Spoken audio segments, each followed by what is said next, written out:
நம்ம ஒபிட்டோ வந்து 4 டென்ஸை கேப்சர் பண்ற அந்த நேரத்துல 8 டென்ஸ் ஆன நம்ம கில்லர் பி டேய் நருட்டோ சீக்கிரம் வெளியே வாடா மாதரா உன்னையும் சேர்த்து கேப்சர் பண்ணிட போறான்னு சொல்லுவான்.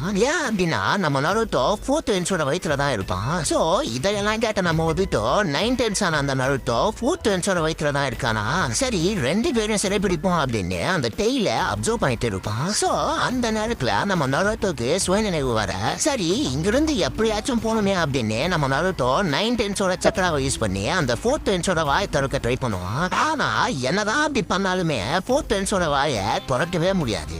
ஸோ அப்போ இந்த வாயை எப்படியாச்சும் திறக்கணுமே அப்படின்னு நம்ம நருட்டோ நல்லா யோசிக்கிறான். யோசிச்சு முடிச்சதும் இப்ப என்ன பண்றான் பாருங்களா அப்படின்னு மல்டி ஷாடோகுவான் ஜுட்ஸு யூஸ் பண்ணுவான். ஸோ அந்த ஆயிரக்கணக்கான ஷாடோகுவான்ஸ் 4 டென்ஸோட வாயை ரொப்பிடும். அதை தாங்க முடியாம அந்த 4 டென்ஸ் வாயை திறந்து கக்கிடும். இந்த சீனை பார்த்த நம்ம எல்லாருக்கும் யார் சாமி இவன்?